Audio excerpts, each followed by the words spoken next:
players on the baseball diamond, the best of the best over the last 2 decades. Welcome back to Blue Ridge 11's newest show, 11 of the last 20. I'm your host, Chad Landers. Thanks for tuning into our countdown. Today, we head out to the baseball diamond to evaluate the best position players from our coverage area over the past 20 years. So let's play ball and see who made our list. The day is just perfect. Now we just need some real good baseball here today to make it a perfect day. Now we're just about set for the start of this first game this afternoon. Grounded to shortstop. Good play by Lentz on the play. One hands it over to first for the out. Here comes Andrew. Here comes the throw to the plate, and he's got him. What a throw to home plate. A great high school baseball player, a lot of it starts with raw skills. Eye-hand coordination is so important. Speed, bat speed, good glove, good arm, it all comes into play. They're the guys who put in the time, the work ethic guys that play with confidence, who are, extreme gamers, who understand how to deal with the adversity that makes up the game, and then guys who are gritty, who hustle. Those guys typically are your game changers. But a lot of it is you see the best players a lot of times are your best leaders. They're your hardest workers. And when you have that as a baseball coach, you can't ask for anything more. Number 11, Conestoga Valley's Luke Trainer, future All-PSAC at Millersville. With Luke Trainer, Conestoga Valley really had the luxury with him of having a great left-handed hitting catcher. Come on, there's a ball hit long and deep. Trainer puts a ride into it. That's a grand slam, and just like that, CV powers back to retake the lead. He was a clutch hitter, it drove the ball jumped off his bat, and he's just a dynamite player for CV.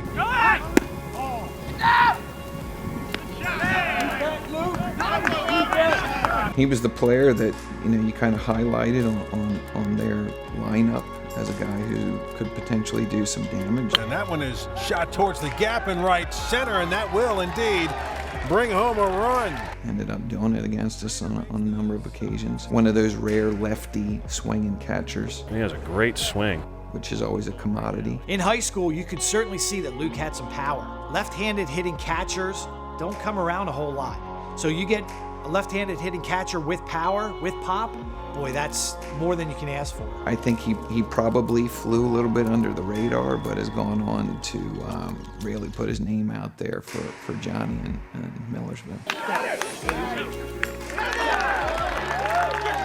Number 10, Ephrata Sean Hagee, future 3-year starter at the University of Rhode Island. I remember Sean Hagee and him at shortstop, this tall, lanky kid, but covered a lot of ground on the infield. Oh my. Little blooper snagged by Hagee. He would cut off ground balls that you thought were headed to the outfield. Humble, quiet, confident player who could run like a deer. Leads the team in batting average. Tied for the team lead in RBIs with 19. The thing that really stood out that you would never expect, because he was not a muscular guy, he wasn't real thick, was the power he had. He had such great bat speed that he could generate the power, and did a great job right in the middle of that lineup for Ephrata team that won the 2003 league title. Klingen, set, delivers, fastball, There's the ball game. And Ephrata is the Lancaster Lebanon League champions. And that really was the year that kind of got things rolling for Ephrata, and you saw that the future was going to be bright. And the most outstanding position player in that team was Sean Hagee. Grounded towards short. Hagee will go unassisted, and the ball game is over. It was one of the catalysts for really setting our program on a completely different trajectory. Number 9, Warwick's Mark Stuckey, future Red Fox starter at Marist University. Really, when I think of Mark, the thing that stands out is the toughness. You could just see that kid absolutely loved playing baseball. That is a fair ball just inside the third base line. On his way to second base is Stuckey. Here comes the throw. It's late, and he's in with a double. Good hitter, could steal, run like a deer, just a really athletic baseball player. Okay, I'm going to play second base today, then maybe I'll be in the outfield. And it didn't matter. Put him, write his name down in the lineup. It doesn't matter where he's playing. Mark was patient, got the ball, and back to first. Easy double play. Probably doesn't matter where he's hitting. Stuckey with a base hit into left field. Second hit of the night for Mark Stuckey. He's a kid who's going to succeed, and he was so important to that Warwick District Championship team. And it's over. Warwick wins the championship. He got the job done at second base for them. Boy, great hop to Stuckey. Again, another key member of that 2008 District Championship team. Fiery competitor, guy that had some range, versatile player that could play a lot of different positions. And again, another guy, especially at the top of the order, that needs to get on base. He was that guy to lead the way. Clutch hitter. If you don't have guys at the top of the lineup getting on base, it doesn't matter. You're going to score limited runs. You need runners on base. You need a catalyst, and that was Mark Stuckey. Number 8, effort is Adam Schwartz, a 4-year starter for the Mounts. Adam Schwartz, I remember being totally impressed his freshman year with his stick. Problem is his control, and that ball's ripped. Deep to left field. Hydock going back, and it's gone. He came up and started, and he hit several home runs at the War Memorial Field, and some of them were big, at big spots, too. That was absolutely tanked. And folks, this kid's a freshman. Coach Shelley, all he keeps talking about to me is Adam Schwartz. Adam Schwartz. He says this kid, Mark, is the real deal. Adam, as a freshman, was already physically mature. Another one of these 4-year starters at Effort, and again, you saw early on, really clutch hitter where his freshman and sophomore year, he had some moments where the moments didn't seem too big for Adam. Wasn't a real vocal player, went out and did the talking with his bat and with his arm. Had one of the strongest arms from the outfield that I've seen at this level, and was able to showcase that on a number of occasions. His senior year, I was behind the mic with Eric May. It's against Conestoga Valley. Man on second, CV batter hits one through the middle, and immediately, and it slips out of my mouth. Now watch this throw. And Adam comes up, and he throws a perfect laser to home. And he's got him. What a throw to home plate. Gets the runner, bang, bang play on a play that 99.9% of high school outfielders would never make. It was a pleasure watching Adam roam center field. May have the best throwing arm in the LL League. That is why Adam Schwartz is going D1. Our countdown is only getting started. Coming up next, we look back at the best baseball position players from number 7 through number 4. And it's all coming up next on 11 of the last 20.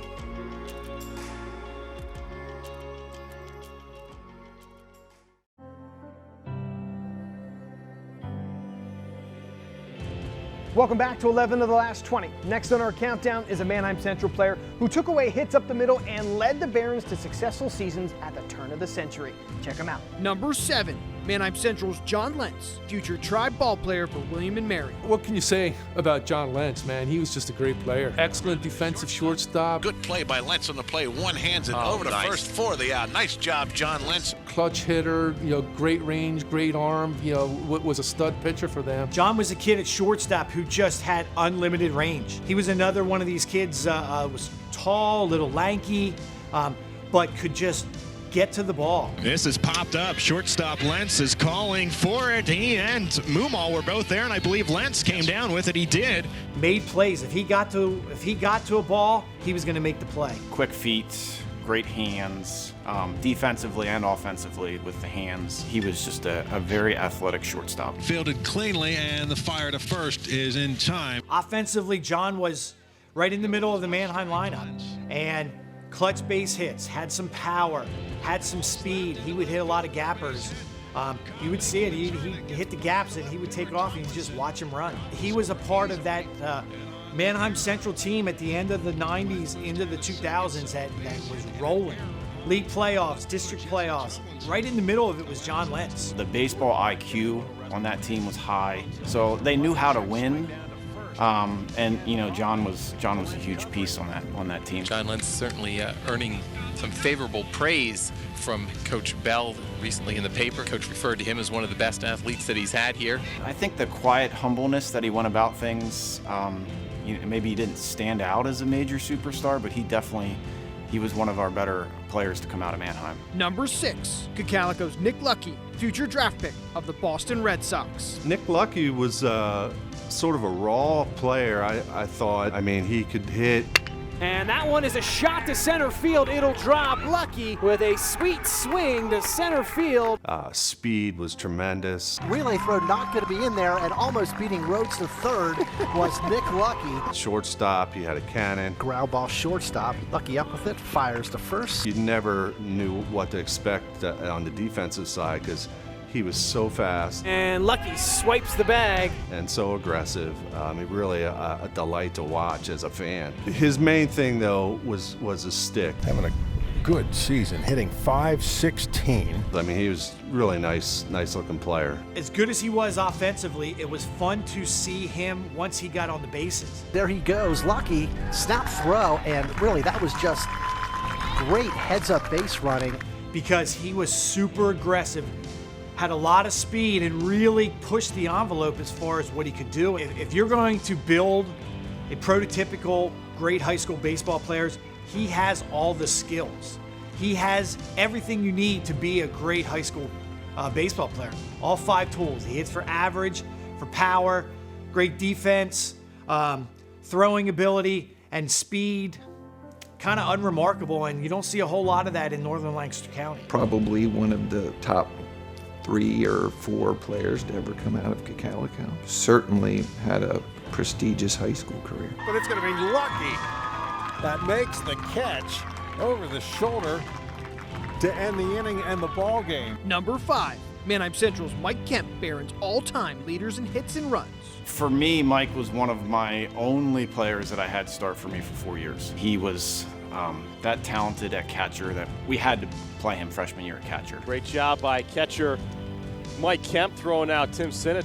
He was gritty, knew how to handle pitchers, was not afraid to grind back there inning after inning after inning after inning. Mike Kemp, he was such a hard-nosed player, always getting dirty, always doing what it took to win a game. Just your typical really hard-nosed catcher. You got a pretty good catcher behind the plate in Mike Kemp. Controlled the game, did a great job of blocking balls, great job of throwing runners out and really controlling the game. The runner goes to second, and John, he is out. Nice job by catcher Mike Kemp. You talk Mike Kemp, and you got to talk about his offensive game. Actually, there's the ball. That ball is hit, well hit deep to left field, and that ball is gone. Home run, Mike Kemp. Not a real big guy. Wasn't tall, wasn't bulky, but he just had that natural strength where you see that a lot of times in baseball. Somebody may not be, look at him and may not be physically imposing, but they just hit the ball so well. He was one that was in the batting cage all the time, whether it was at practice, after practice, before practice, on his own. So he worked at that craft. He did have some pop and was key in clutch moments. Ripped toward third, past Gibbons and into left. Up with it and the throw coming home. We've got ourselves a play. No, not gonna make it. Mannheim Central rallies. That Mannheim magic alive here on the baseball diamond. A single off the stick of Mike Kemp. His senior year, when we made a run through into the state tournament, he hit multiple game-winning hits for us during the district run, which he had a knack for doing. One thing I remember too about Mike is what an athlete he was. I mean, this is a kid who was a high-level catcher, maybe the best catcher in the league at that time. In his senior year, because of some injuries, Coach Thompson didn't have anybody to play shortstop. Well, hey, Mike, there he goes. It's a good stretch by the first baseman, and there's one down. Tell you what, for someone who's an emergency shortstop, Kemp's done a nice job. You take your best athlete a lot of times and you put him at shortstop. And Mike went to shortstop, and you would have thought that kid's an everyday shortstop since he's been 5 years old. He was a baseball player. I mean, we had him at catcher, we had him at short. He did pitch for us. Count 1-2. Mike Kemp froze the batter. You know, it certainly didn't hurt us. You couldn't ask for a better guy, and just really led that team for during his career at Mannheim. Number 4, Warwick's Tyler Morris, future Flame at Liberty University. Man, when I took over as head coach, Timo was there. He was established. Kids responded to him. He had all the tools. Great arm, great range in the outfield, hit as well as anybody that, I had the privilege to see. Fly ball, not real deep to right field, but it's falling quick, and it is a fair ball. That will score the run. Morris has himself another RBI, his 4th on the game, his 4th hit of the afternoon as well. Real competitor, was a relief pitcher for us, led by example, but he was fiery. Like when he didn't like something, he would let you know and made sure his teammates stayed in line. There are not many kids that I enjoyed coaching and respect more than Tyler Morris. What an outstanding kid. I had the privilege of coaching him his senior year at Warwick. Tyler was such an outstanding leader. Besides all his physical traits and all his baseball skills and his knowledge, what really stood out was the type of leader he was. He would keep him light. Everyone was laughing. But let me tell you, the times he would walk across that white line, that little switch in his head would go off. And there's a seed going into left center field. And man, he turned from happy, jovial dude to pretty intense competitor. Tyler had that competitive juice, and it showed on the basketball court, showed on the baseball field. And he really led by example. What a clutch hitter Tyler was. Center field. And here's another ball. See if you can get to this one. I don't think so. No. That baby was a rope. Up and down the lineup, he was always right in the middle of the Warwick lineup. And more times than not, he was responsible for big hits to drive in runs or to start a rally. Morris slides in easily with a 2-out triple for the Warriors. Just truly outstanding, great high school hitter. What a monster in the middle of the lineup he was for Warwick. I mean, the ball just popped off his bat. It just jumped off his bat. Defensively in the outfield, he patrolled the outfield as good as anybody. He would really just glide to the ball. Made it look easy, so to speak. Offensively, pretty good power as well. He's a guy that was a team leader. His teammates would rally around him, the kind of guy that could keep things loose, but when you got between the lines, it was time to play, and Tyler was the guy that would lead the way for him. We've cracked the top 5 in our countdown, but coming up next, we unveil who made the top 3 and who's walking away as our #1 baseball position player of the last 20 years.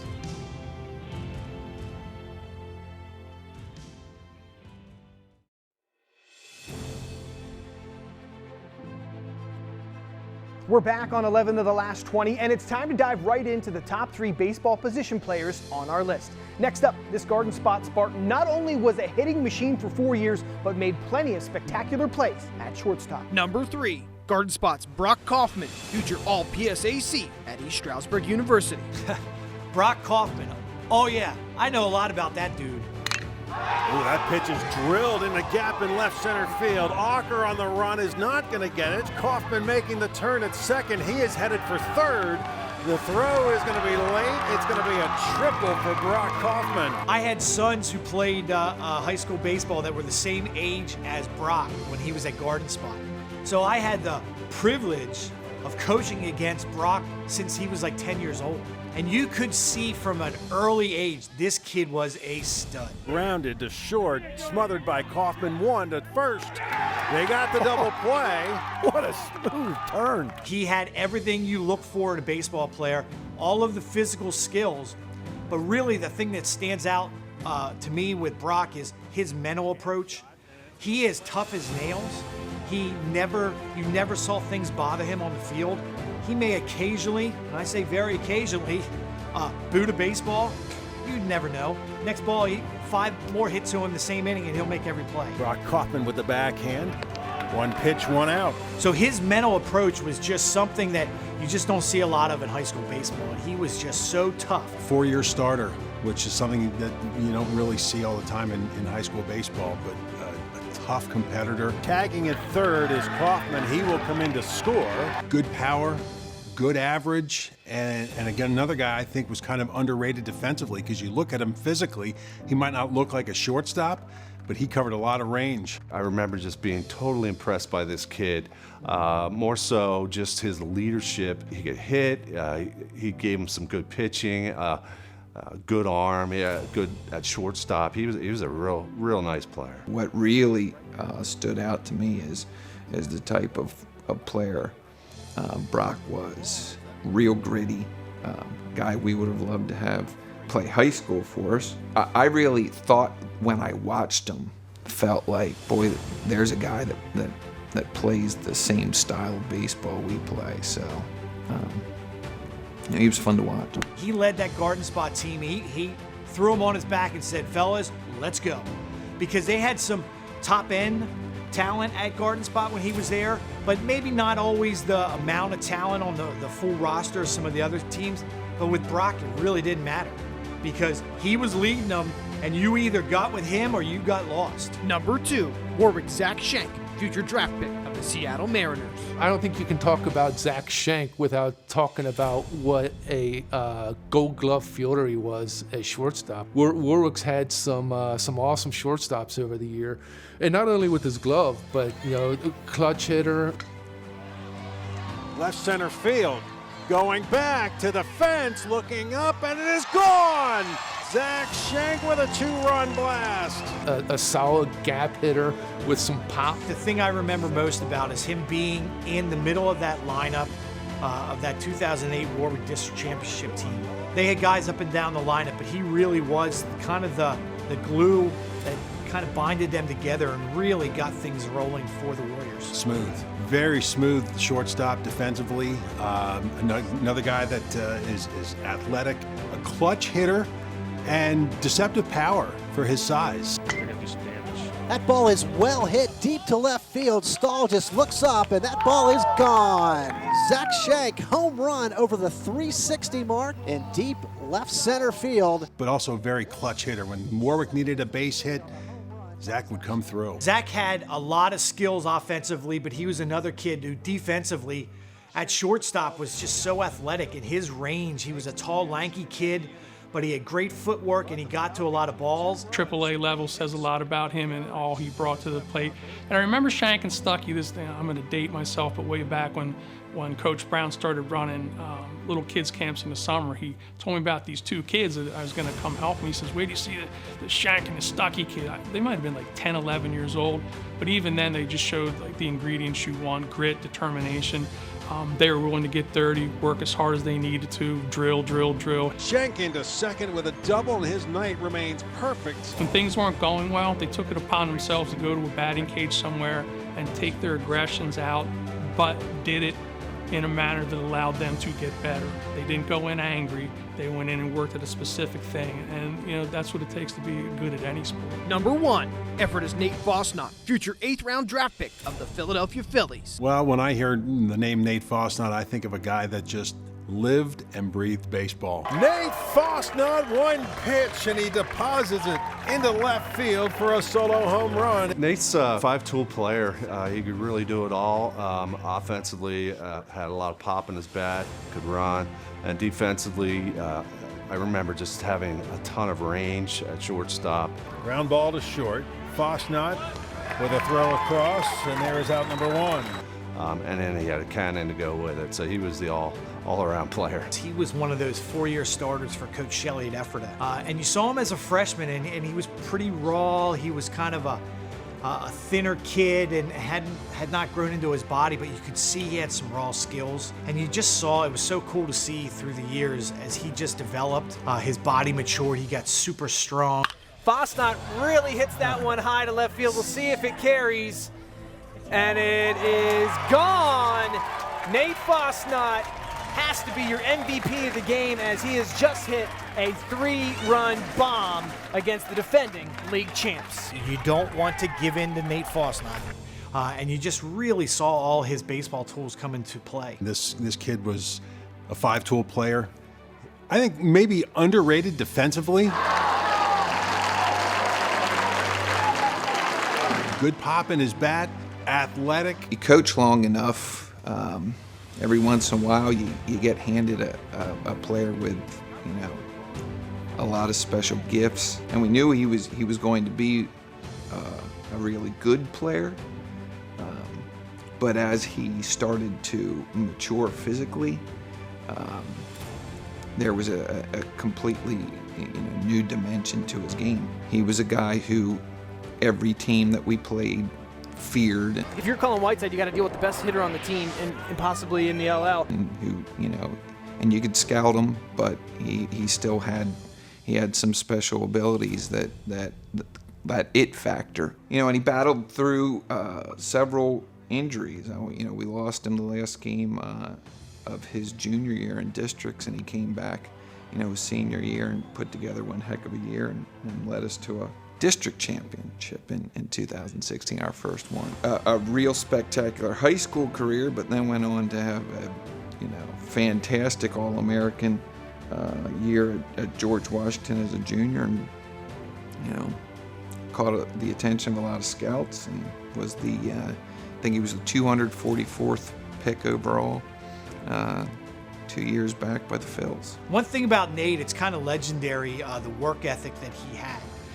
And you hear all the time with coaches that when your best player is your hardest worker, that's a great thing. And you heard so much about Nate putting the time in the weight room and taking endless amounts of ground balls and hitting balls off of tees. And when you have your best player doing that, on top of having those skills, you're just going to be ahead of the ball game. Feel fortunate that we had a chance to be blessed by his presence. I know that our teams during his 4-year career were highly successful, and part of that is due to him, but you know, the other factor is a lot of our guys became much better, partly because of him, but partly because they took his lead and they believed in what we were doing. Fosnot with the call, the squeeze, and the effort amounts are the Lancaster 11 League champions in 2015. What an impressive tournament from the Mounts, and they